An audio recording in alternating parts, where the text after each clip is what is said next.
Welcome to LOA Today. I'm Walt Eason here with Louis D'Souza. Today is Monday, June the 22nd, 2020. It's 4 p.m. New York time, and wherever you are in the world, thank you for joining us for another episode of LOA Today, your daily dose of happy. And I'm hoping this is actually picking up because my screen just froze on the YouTube, so I'm not sure if this is live streaming or not, but that's okay. If it's not, we'll have to upload the file later on. If it is, then welcome.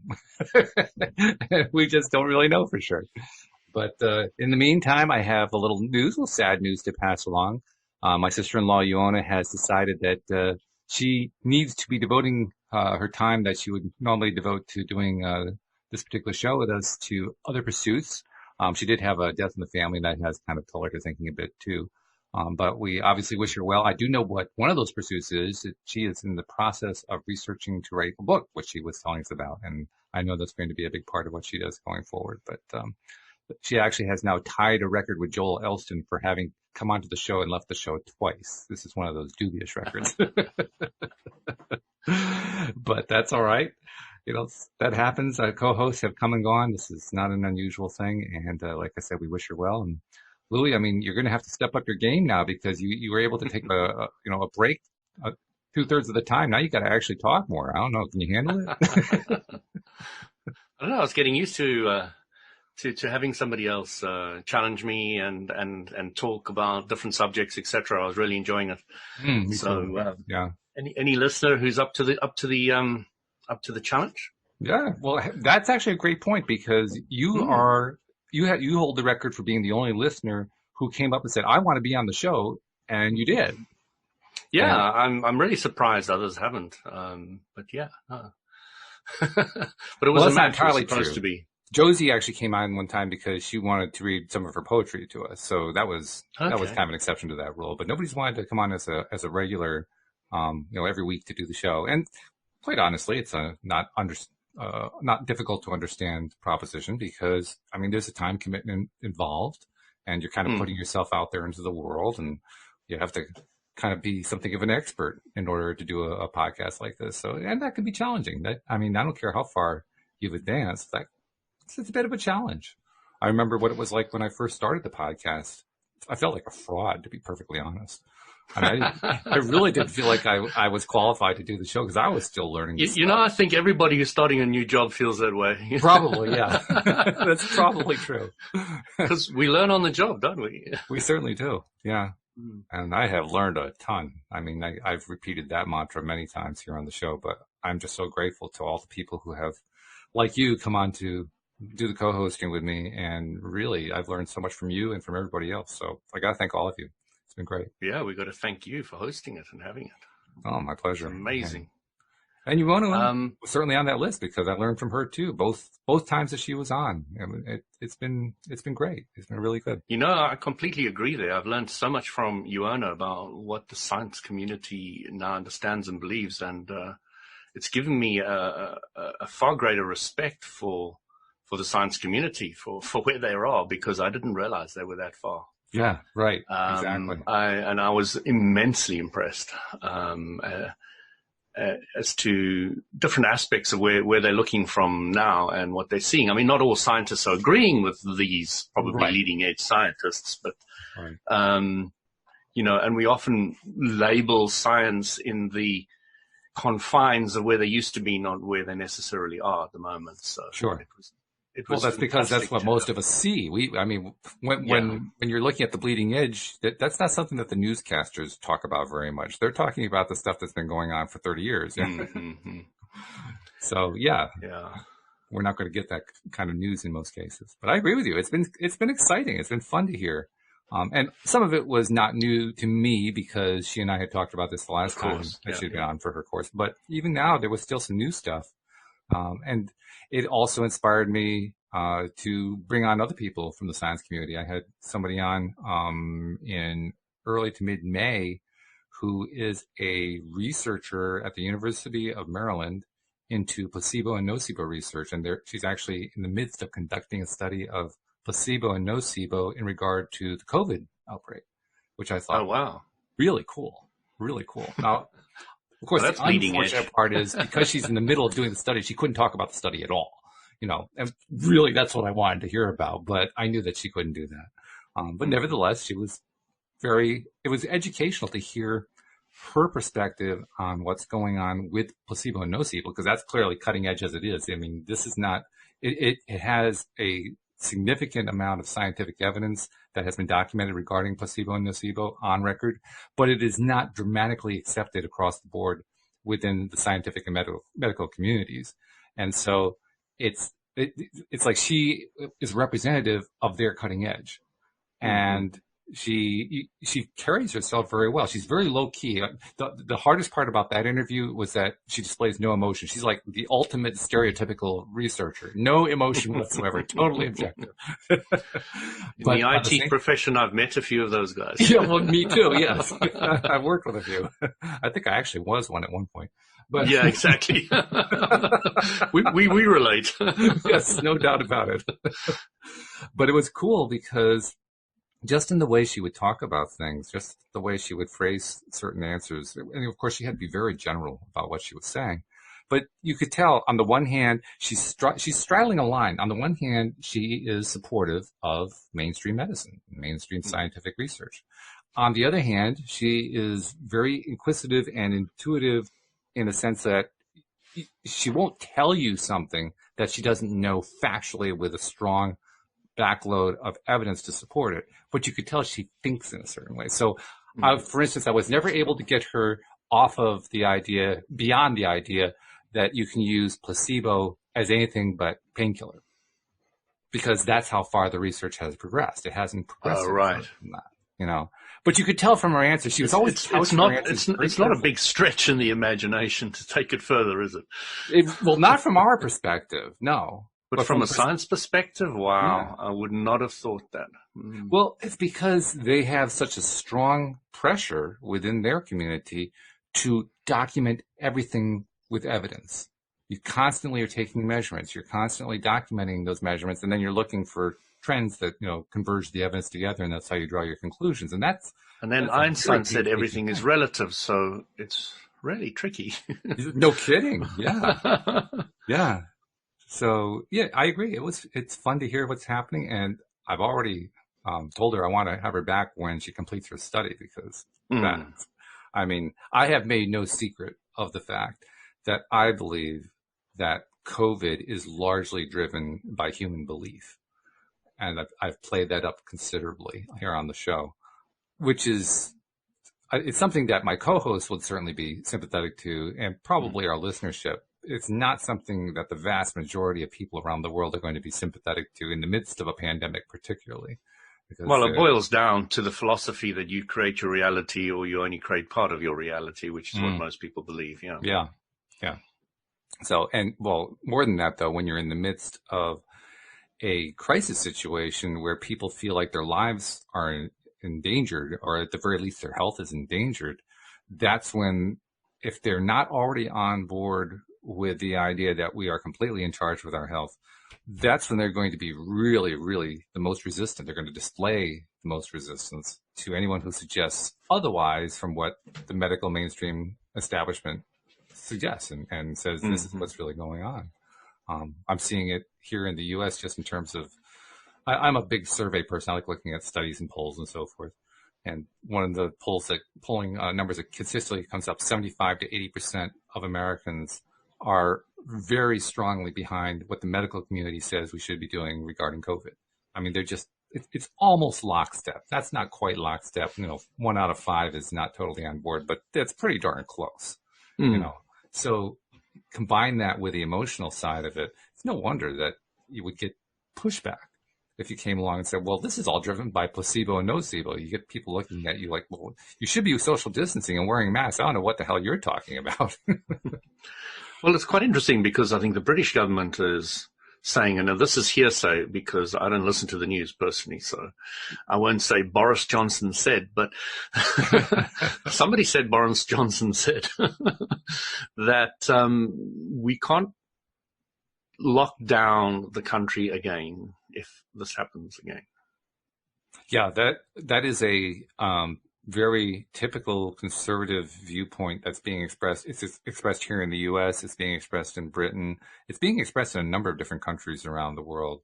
And I think it's more ideologically driven than it is driven by any kind of science or understanding of LOA or anything like that. But you're right. I think it's based on financial. Financial is certainly part of it. Yeah. But I would argue that the financial part is actually minimal because the people who are pushing it are conservative politicians, and financial usually isn't their top priority. Usually their top priority is getting elected and making their bases happy and that kind of thing. And anything that they can do to stir the pot against their oppositions, and their oppositions are the ones who are lining up firmly with the medical community, well, then you just go the opposite of what your opposition is doing, right? That's the way you tend to reach out on an emotional level, because they do. Mm-hmm. I will give politicians credit for that. Politicians do understand the power of emotion.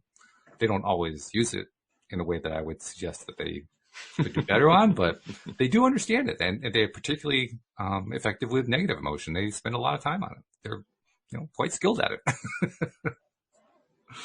So, don't really have a particular topic in mind today. Uohna texted me that she was going to have to leave the show late yesterday, and I didn't have any chance to really do anything about it today in terms of figuring out an appropriate topic.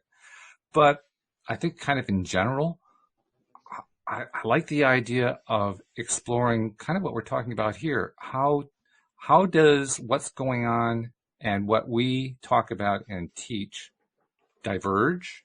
How does it merge? And what do we do about that? I mean, we've talked quite a bit in the past about, how to deal with the stresses that are involved and how to understand, why people are reacting the ways they do, and how to shield yourself from negative stuff going on and all that kind of thing. But we haven't really talked a whole lot about the dynamic of the belief systems themselves, because there are different belief systems at play here.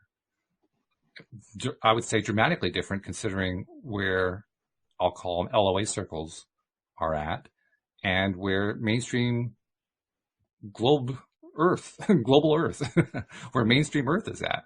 If there is such a thing as mainstream Earth, I mean, it's not like there's just one way of thinking on Earth. There are lots of ways of thinking, but there's sort of an overall tendency, I think, to kind of be interested in what it is we talk about. It's kind of like an interesting parlor conversation, but nothing you want to take in, anything that's real and important. I think that's the perspective right now.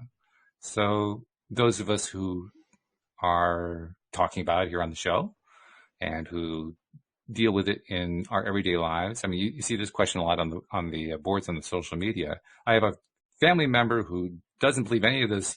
I'm going to use Chief Harold Peck, who's been a guest twice on the show. He's a former military guy, a wonderful guy. I'm going to use his phrase.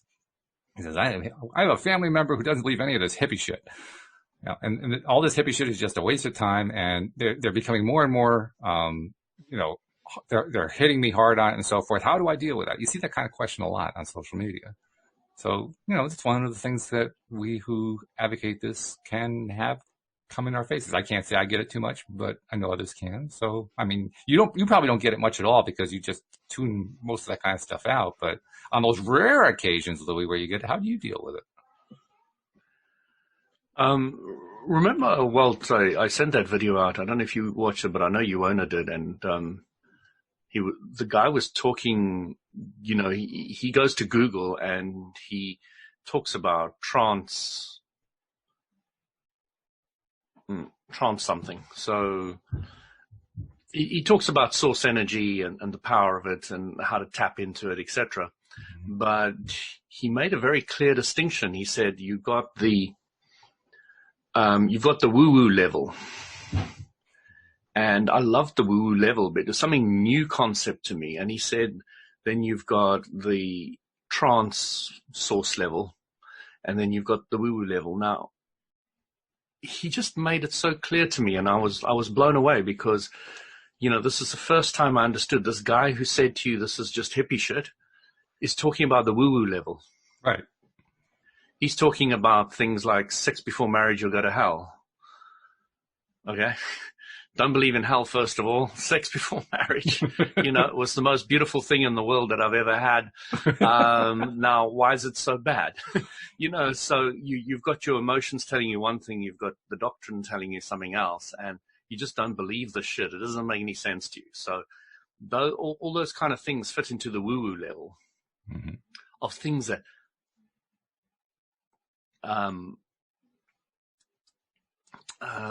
logically and common sensely don't make any sense. Okay, they just BS. So you've got all these things, and there's a lot of people who've got a lot of things that are sitting in that band. And then you've got the source level where you're tapping into source energy. And this source energy, has been proven by, Uohna was pointing out that the scientists have understand that it's far more powerful to meditate than it is to focus on what you want. It's far more powerful to lower the resistance than it is to focus on what you want. So, if you focus versus meditate, let go, let God, and let the source energy flow through, that's far more powerful. And even the scientists are understanding this now. This is what fascinated me with what Uohna was telling me. So to me, that's brilliant that they're starting to understand that. So when I get somebody like that, and what he said, this is another dimension. He said, what happens is most people want to merge the two together, the woo-woo and the trance, the source level. They want to merge them together and say that they're all bad. But they can't anymore because they're now starting to separate the two and make you understand that there is a separation, understand what fits into the woo-woo level and what fits into the clarity of source energy and being able to manifest the things that you want, etc. So once you get that and you got somebody who comes up to you, you need to kind of break it down to them and explain to them what the woo-woo level is, if that's necessary. Explain to them what the trance level is, and then explain to them which way you're going, which way you're thinking, what you're believing. So it all boils down to grabbing or digging in a little bit to the person's belief structure. Beliefs are just thoughts you thought often, so dig into those thoughts that they've thought often. And, to me, it's been very, very, very key and very important to understand very clearly the whole dynamic between an individual has spent their entire life with all their experiences, and they've gone through this experience and that experience, and this experience and that experience has taught them to believe this. Walt is sitting there looking at me with the pinnacle of his understanding and unfoldment in this lifetime. And that needs to be respected. So once you respect that, you're not out to slam him in the face. Right. You're now there to listen to where his perspective is, put your perspective on the table, and let the chips fall where they may. And that level of detachment that is necessary to do that only comes when you fully, clearly understand the big picture and how everything works. Race is a big practice, I think, because you can understand that big picture at least to some degree and still have trouble with that detachment.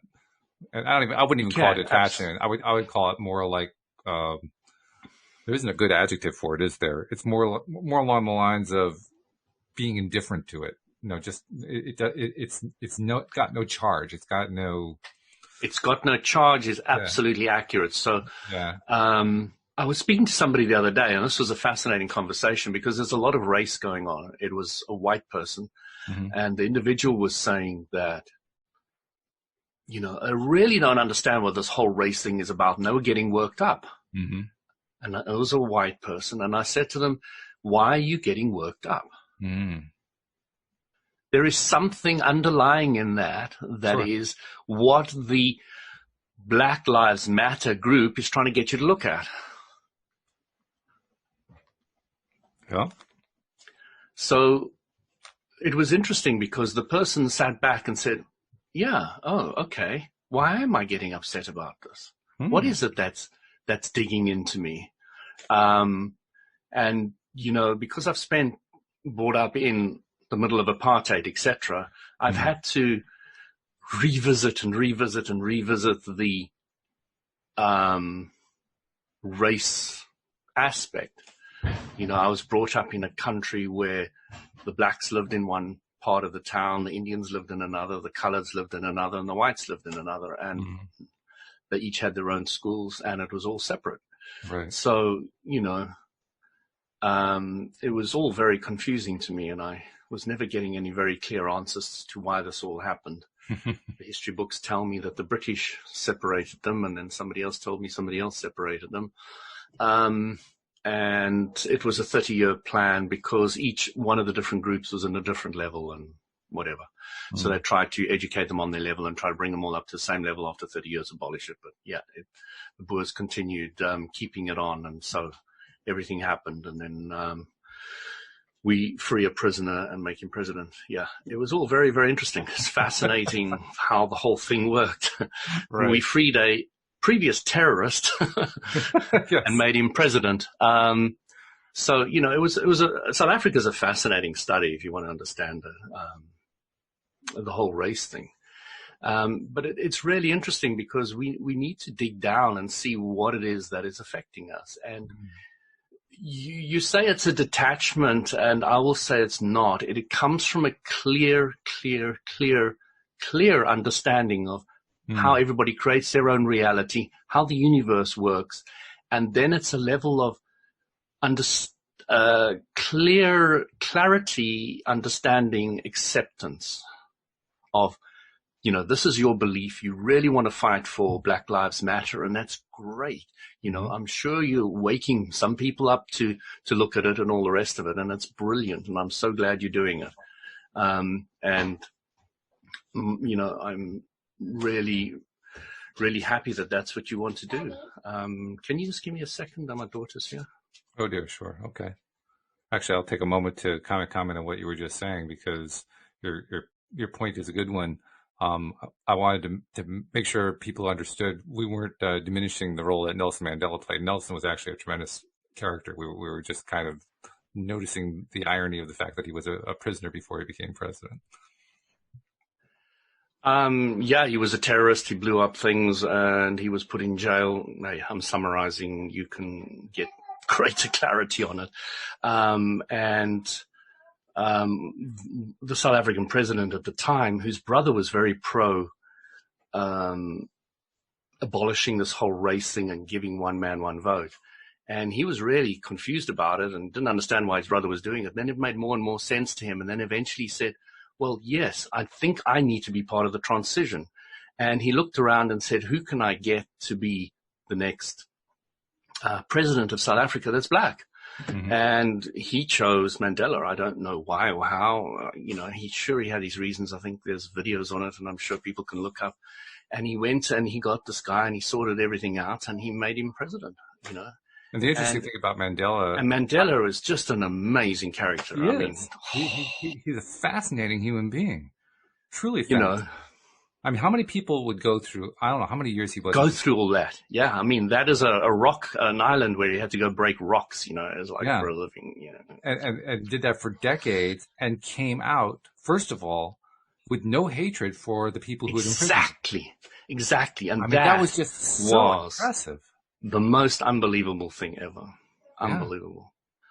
And he also came out with an understanding of what it was going to take. He came out with a wisdom, which I was blown away with because I was a spiritual individual and I was looking at this guy. It's like, how could he go through that and come out like that?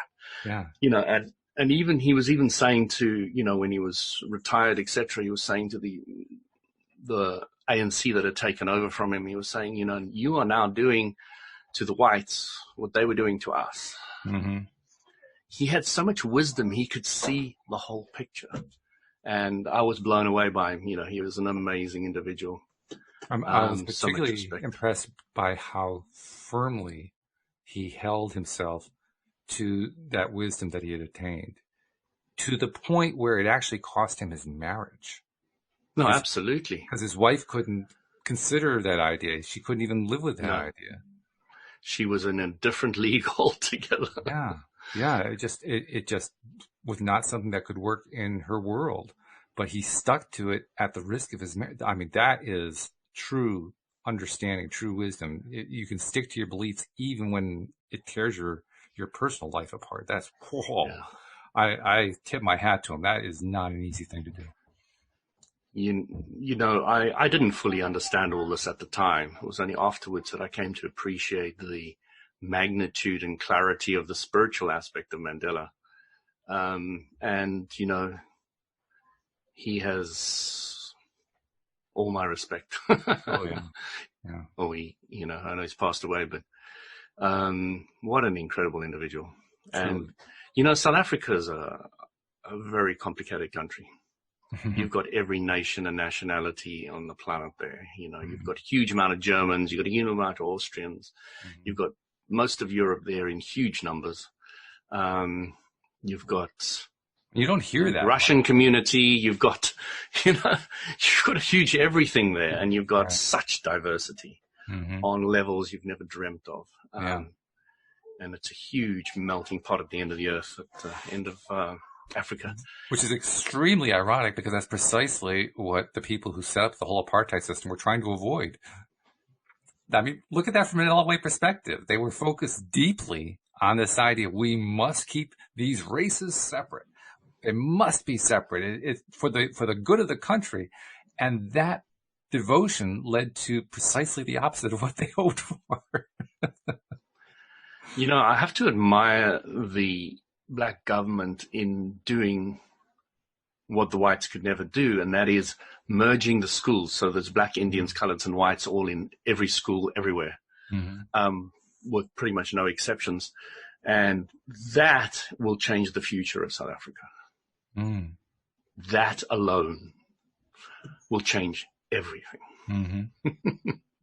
But I was so separate, I didn't even have any black friends in South Africa. Sure. Nothing. Oh, yeah. I came to England and suddenly I had loads of them. And I was like, what changed? Yeah, right. What changed? Location. Why? You know, it wasn't only location. It was the level of education that was given to the blacks at that stage versus the level of education that they were given in the UK was completely different. So it was amazing to come here and have full-blown intellectual conversations and talk about spirituality. And, you know, I was part of a spiritual group in South Africa that literally didn't have a black member, as far as I know at the time. Now, the same spiritual path in the middle of Africa, in Ghana and Nigeria, had tens of thousands of people that are members. So the difference between Ghana, middle of Africa, and southern Africa was massive. Right. Was gargantuous. And I didn't understand any of this either until much later on. And it was very, very interesting because even now I've got quite a few black friends, and it's just great. You know, I don't see them any different from anybody else, and I never have really. It's just I never really understood why I didn't have any black friends in South Africa. It was confusing to me. Yeah. Especially when I came out here and make all the friends here. I was like, why was that? And yeah, you've got the whole culture, you've got the whole separatism, you've got all that kind of thing that you grow up in. So, you know, it was very interesting. And, you know, having been through it yourself, you really have a very deep and different understanding to a lot of people. A lot of people can't quite get what I'm saying and how I've come from there and all the rest of it. But once you've been through it, it makes a huge amount of sense to you. And it's very difficult for somebody else to judge anybody else until they've been through those steps and those things, been through that experience. And not that people I remember because they do, but my brother gave me quite a few books on pro-black. A Dry White Season by Andre Brunk was one of them. Brilliant book if anybody wants to read it. Well, brilliant. It does focus a lot on what people don't want. Looking back from an LOA perspective. Right. But it was, you know, I was given bits and pieces along the way, but, you know, I was so into why am I here? What's the spirituality like? I wasn't into black, white, Indian, colored. None of it meant anything to me. I was like, why am I here? That was my big deal. I wasn't interested in any of this. So it passed me by mostly. Looking back at it, I'm looking at it from a different perspective. But I was never really involved in any of it. But what did that perspective give to you? Because like you just said, it gave you a perspective that someone who hasn't lived through it can barely understand. So there must have been something there that it did teach you, something that you did pick up that was really meaningful. I picked up this was really interesting, that when you brought up in a, let's use the word, racist white community, Okay. You are so ingrained in it that you're blind to know what's going on. There is no hope of you seeing the wood for the trees. It is, everybody thinks like that. Everybody does it. It's the norm. There is no vibration that's different. There's nobody shouting, Black Lives Matter, etc. So you're not getting any contrast. So it is just the way it is. And you can't fully understand it. So, slowly but surely you get people who give you bits and pieces. And when you leave the country, that was the biggest thing. Sure. Everybody thinks differently in the UK. The UK is probably, they say, again, I'm quoting somebody else. Somebody's never said, you must never say they say unless you say who they say. And then I just said I say. Good strategy. I say the UK is probably the most accepting of all different races in the world, from almost any other country. Very, very accepting. So, and yet they will still be slammed at every corner. It's just the way it's going to be. And again, it's an irony because Britain is known throughout the world as, for many, many, many years, the leading colonial empire that had the least amount of respect for other races. And so here we have this huge flip-flop that has taken place over time. And if it wasn't gone to the one end, it probably wouldn't be on the other. So, I love that. Yeah. I love the fact that, when people are really fighting for different things, then, people start seeing the other side of the point, the other point of view, because contrast is our teacher. There's a law of attraction. Right. And it's just amazing.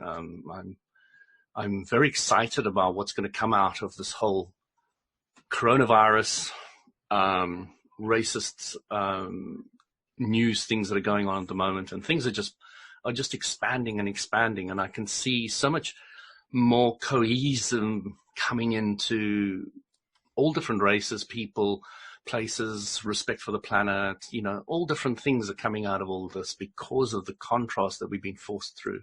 And I'm just blown away by it all. Really, really excited. Really excited about it. And, I know a lot of people aren't. A lot of people are scared or worried or something else. But a lot of us are excited too, the way you are. Yeah, I'm just so totally excited. I can see such a level of cohesion on this planet that wasn't there before coming out of it. And, thank goodness we had to stop the flights and stop the transport and stop traveling and all the rest of it. It probably wasn't necessary. At least that's my take on it. At least that's a take of the president for the future. Or prime minister. We did have the break. We were forced for at least 3 months to sit on our asses and stay at home, most of us. So, it created a huge contrast in a lot of us. A lot of us were saying things like, well, what am I doing at home? What do I do now? How do I educate my kids? All of these things are a lot of new things. The teachers were doing it, somebody else was doing it. Now I have to think about how to do it. I really don't like that job anymore. Right. I'm just glad I'm sitting at home now. Yeah. What else can I do? And then I've got time to think about it. All these things are coming out of all of this, and I'm just so excited, I'm still, this is a relatively small thing compared to all the things that are going out there, but I guess none of them are really small. I'm still amazed. I imagine something similar has happened in the UK as well, but here in the US, the animal shelters have all been emptied out. Literally all of the animals that were ready for adoption, not all of them, nearly all of them have been adopted. And it's been news stories in towns across the country. They bring their cameras in and they show all the empty kennels because all the dogs and all the cats are gone. They've all been adopted. Why? Because everybody was home. Well, that seems like a good time to get a pet for the family. Who would have expected that? That is fascinating. I hadn't heard that, but that you sounds hadn't? brilliant. Yeah. Wow. Animals are such an important part of the way Abram puts it. I like it because Abram would say animals don't carry much thought about what they don't want. True. They might have a little, but they're usually so much in harmony that they are good reference points and good places for us to go to see what a more harmonious life looks like. Mm-hmm. Mm-hmm. You could be stressed, come back from work, and you got this cat sitting on your lap purring, and it just changes you. It does. It just changes you. You're just like, wow, that purr. My God, I want to purr like that. Dogs, same thing. I mean, I'm not a dog person, but I have to admit one of the wonderful things about dogs, dogs are the best example of what's called unconditional love that I've ever seen. I mean, literally, you can hit them, you can do whatever you want, but they still come back. Cats a little bit different, though. Well, yeah. Cats are, there's an old adage about herding cats that kind of explains it. But dogs, I mean, they're just loyal. They just love you. You give them the home, you give them the food, you take them out for them to do their business. Just imagine if your parents or your brothers or your sisters or your fellow podcast listeners, etc., just loved each other, just had that level of a dog loyalty where, I'm just going to be loyal and kind and just supportive and let me just go for it. Let me just do it. Right. There's so many different ways to support though, Walt. What do you mean? You sometimes need to support by being quiet. And you sometimes support by listening. Mm-hmm. And sometimes you support by sharing your own stories. Mm-hmm. Yeah. But there's many, many different ways of supporting somebody. And you have to be really tuned in to know which one is right at the right time. Yep. Yeah, you have to pay a lot of attention. There are cues and signals that are available for you if you're paying attention. And sometimes even when you're paying attention, you don't catch them all. But yes, I know. Part of the growing process. But again, that's life. And that's how we learn and grow, isn't it? It certainly is. With the signals that we get, the cues that we get, one of the most interesting aspects of them is that learning to receive them is one of the best ways that we can also learn how to allow. Because in order to receive them, you have to quiet yourself enough to hear them or to see them or to notice them in some way. If you don't quiet yourself, that's how you miss them. That's how they go right on by and it was there all along and you just didn't see it. At least that's what I find with myself. I'm very good at missing signs. I have a lifetime of skill at it. But I've also learned that I pick up the most signs, I pick up the most clear signals, especially the internal signals, just by being quiet. So that's what a psychic is, isn't it? A true psychic, to be able to pick up the signal from the individual and what they need and what they want. They really have to still their stuff. Yeah. Quieten their own shit. And then, when you've got that calm, still base, then you start picking up the gems, the bits and pieces of information that are relative to help that individial. And I think a big key is also some people are good at that inside stuff too, because it's hard to hear somebody else's signals if you can't hear your own signals. Another reason for quieting, but it's also about paying attention to what's going on inside. That's something that we're not often taught to do, is to focus on what's going on inside. We're taught about paying attention to other people. I mean, that's a fairly common thing to be taught. But we're really taught to go inside and listen to what's going on inside. So one of the reasons for that, Walt, is this concept gets banded around with religion as we have a soul. And that's about as far as it goes. Yeah, pretty much. Yeah, that's the limit.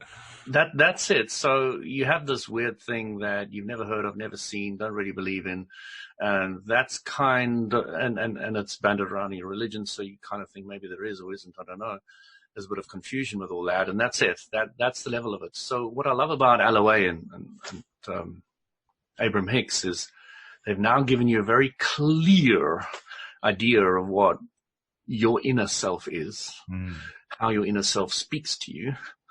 And once that dialogue starts improving, starts becoming more trusted and respected, you start finding a very, very different dynamic coming out of who you are and how to work. And it's just beautiful.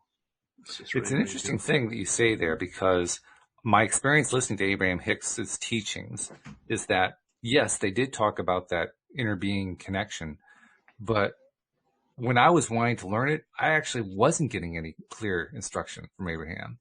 Abraham wasn't really giving me a good idea of what that inner being was. I had to go outside to other sources, co-hosts in many cases, but also books and so forth, in order to finally get it. Because what Abraham told us was true.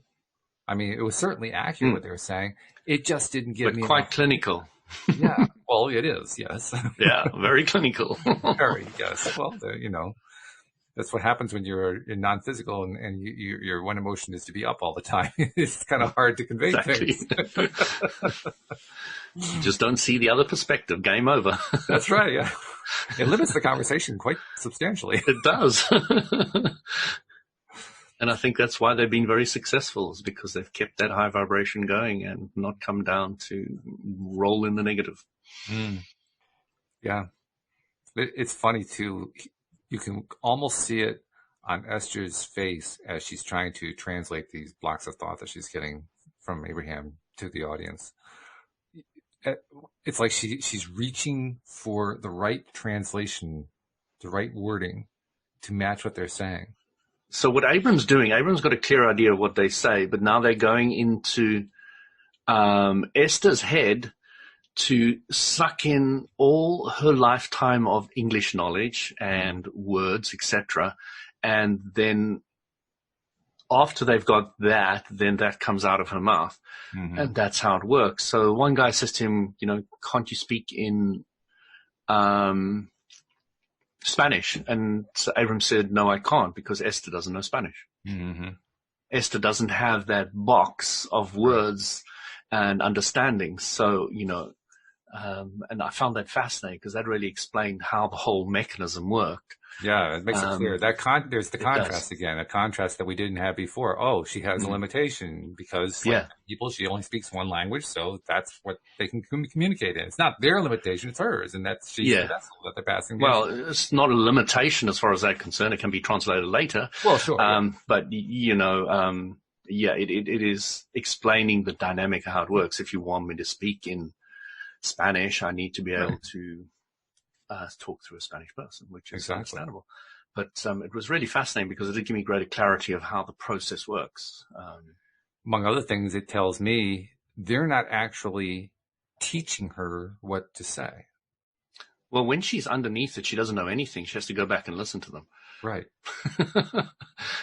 But we could easily infer that she's being taught. I mean, that's where somebody who concludes she's being taught in this respect only, is that she is raising her vibration to a high level and maintaining it. That's her lesson. That's her teaching. Exactly. Oh, yeah. Afterwards, she can take the audio and learn other things from it. Well, I was just thinking about the guy who was asking the question about why can't you teach this in Spanish? And the lesson that's in there is they don't actually teach her how to say the words. They don't teach her how to express. They simply pass the message along and let her express the way she... As the way they put it, they pass blocks of thoughts into her head and she translates them into English. Right, yeah. So it's not like they're dictating sounds to her that she's just mouthing. Yeah. No, literally, they're just giving her blocks of thought, which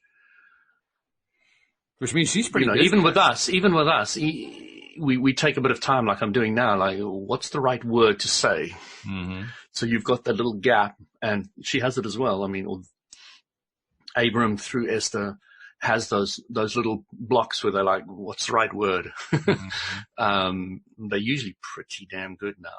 And the speed, I watched right from the beginning, and the speed with which the transition happened then and the transition happened now is like cheese and chalk. It's almost instantaneous. Her skill level at being able to translate that is just really taken off. Yeah. She's a great example of that. In the beginning, in my old spiritual life, I didn't have much time for these people. who translated through other people. And the reason I didn't have them is because my understanding was that the host became damaged. Over time, when you studied these guys, some of them, completely lost the plot and went mad and all the rest of it. So I was really curious as to why this wasn't happening with Esther. Yeah. It's like, this is fascinating. I mean, I've been going for 35 years. It's like unbelievable. Well, sort of another take on it in the same vein, though, is since they aren't dictating words, then the perception that some people have is truly inaccurate. Now we understand better why that perception is inaccurate. And that perception is that she's being possessed by Abraham. And she's made it clear she's not being possessed by Abraham, but that perception still exists among many people who don't really follow Abraham very well. You could look at it as possession, but it's a greed possession. I'm not even sure it isn't possession. I'm not sure it really qualifies, to be honest. No, it doesn't, because it's a greed possession isn't possession, is it? Not really. Well, no. Kind of, sort of. But I think even a greed possession is still an inaccurate way of describing it, because the only thing that is passing between them in terms of any kind of control is the information. There is no other. It's not like they are controlling any of her actions in any way. Well, they do move her hands and they do speak through her mouth, so there are certain actions. I'm not so sure. I think that's her translating again. Right. Okay. Yeah. I don't think she's being possessed at all. I think she gets the blocks of thoughts and the rest react to that. Yeah, I can see that. I think a language translator is really the best analogy. Somebody who two heads of state are conversing, and they have translators to translate back and forth, and all that translator is doing is just communicating what the other guy said. He's not being possessed in any way. He's just simply doing his job of passing information back and forth. Yeah, no, I like that analogy. I hadn't really thought of it like that. That's cool. I think that's really what it is. And I like it on a number of levels, not the least of which is that it knocks down the argument that she's being possessed. Oh, that wouldn't bother me in the slightest. Well, again, my core would always be, is the information valuable, isn't it? Well, true, yeah. My life, doesn't it? And I really don't mind where the information comes from. It can come from any quarter, and I will analyze it, make a decision, and take it on board or leave it. For me, it makes a difference. I like the idea of Esther being a free spirit in the whole thing. I would probably listen, but it would color my thinking if I thought that she was being a puppet to Abraham in some way. I would say, I'm not sure I can really trust this information that I'm getting simply because of that. But because I know that's not the case, or at least I strongly believe that's not the case, it actually makes it easier to take what they're saying seriously. And the information seems better to me because... Yeah, no, I understand what you're saying, and I do agree with it. Yeah, they're basically demonstrating the ultimate in respect. I kind of suspect they probably... It would be possible on some level. Maybe not. This may be a stretch in the imagination. But it's probably possible on some level for non-physical entities to possess physical entities. I think it's kind of difficult, but I won't rule out the possibility of it. But it would taint everything. It would just make it all so unpalatable, because puppetry is, it's kind of entertaining at first, but it ultimately is boring. And when you understand that free will is being impinged upon, then it becomes just plain unpalatable. Many people would say Abraham Hicks is now boring because they got the message. That's true. Yeah. And Abraham would say, good. Exactly. We were wondering what was taking so long. Yeah. Good. Now you don't need me. Go live it. Bye. That's right. Yeah. And that's actually largely with me. I haven't listened to Abraham Hicks actually I did just one. Briefly, but it's, I used to, as I said to you once upon a time, I probably listened to over 1,000 hours, but now I hardly listen to them at all, not at all. But the philosophy, the concepts, the ideas are embedded in me. They're me now. They're not Abrams anymore. I haven't listened anywhere near as much as you have. I've probably listened to like maybe 100 hours max. And yeah. I'm guessing it's probably less than that. I've read their books. That's where I've gotten asleep countless times. 8-hour YouTube audios, which used to be there. They seem to have vanished. All the long ones have vanished. They've obviously taken. Well, I did watch one that was out in April, just as COVID was really at its peak, and they were addressing COVID, which was why I was wondering, how were they going to handle it, what they were going to address. So I watched about 45 minutes out of that one. But even that, in that case, it was like just saying the same things in a different way, using the same. It's exactly what I got from it. You could come up with anything, and I'd say, I know what Abram's going to say about that. I know how they're going to deal with that issue. I know how they're going to deal with that one. Yeah, you're definitely better at that than I am. That's that 1,000 hours coming into play for you. Yeah, but it really gave me a rounded perspective of what they teach. Without looking at all those, going through their books was very useful to speed up that whole process. If you just watch YouTube videos, you're going to really... Yeah, that's rough. But in the mire to understand the core principles. Right. Start at the beginning and, just start with the law of attraction, just that book. I wish I'd started there. I can't honestly say that I did, but I wish I'd known about it to start there. Yeah. So it's a strong recommendation to any listener. Just go get the law of attraction first of all. Yeah, unfortunately, they recommended then go back to the YouTube videos. I always recommended Asking It Is and Given. Then that's my first Asking one. Is Given is another very good one. It's very good, but I wouldn't start with it anymore. I wouldn't start with it. Having started with that one. So I would go with the law of attraction, a couple of YouTube videos, like a couple, 20, and then Asking It's Given, and then you can go back to the YouTube videos. So. Anybody wants my take on how to use Abram? I actually would offer a slightly different take on it. I like that. I definitely like what you said, but I would insert the book Money and the Law of Attraction in there. Okay. And maybe that's because that was a big one for me. I think it's a big one for a lot of people. But some people you might say the relationship one or the money one. Yeah, and they do have others that are good along those lines. I just thought they did a brilliant job, a better job actually than in Asking It Is Given. In terms of addressing the root of the issue. I mean, law of attraction, the basis of the teachings of Abraham, that's certainly the primer. That's the one that you're best starting with. But I would do Money and the Law of Attraction second because the clarity. I really didn't like that too much. But is that right? Oh, I love the clarity of that one. That one it spoke to me better than hit the nail on the head, yeah. This is something I also want to really put out to anybody who's into growing and spiritual books, etc. The right book will come at the right time. You just got to be open. You got to put out that thought. What's the next best book, teacher, etc. for me? And that thought. That's a great question. The way you asked that, by the way, most people will ask the question, "What's the next book that is the best one to read?" But you ask, "What's the next one that's best to read for me?" Which is an entirely for me now. Yeah. That's an entirely different question. And it's the right one, I think. It's the smart one. Yeah, it's the level of clarity with which you ask. You get a level of clarity with the answers. I remember a lot of spiritual books have done this, Walt, and there's some really tricky and cool ones that have used this concept. But they've got this wise dude standing there and saying, ask a better question to the student. Ask a better question. When you have a better question, I'll answer you. And the guy's sitting there scratching their head like, what's the better question? I don't know. And then eventually, when they ask good questions.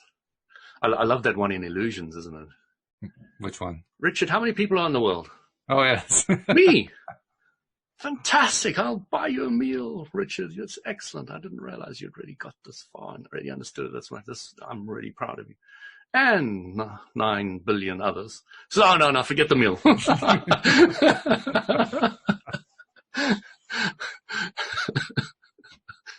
I love it. It's just that's classic. That is classic, the way it works. I want to ask you, what does that concept mean to you? Because I have to admit, that was a concept that threw me for the longest time, until I finally was able to come to terms with it. But what does it mean to you when you think about, there's really only one person in the world, that's me? Well, you know me, Walt. I truly, strongly, and clearly believe I create my own reality. Mm-hmm.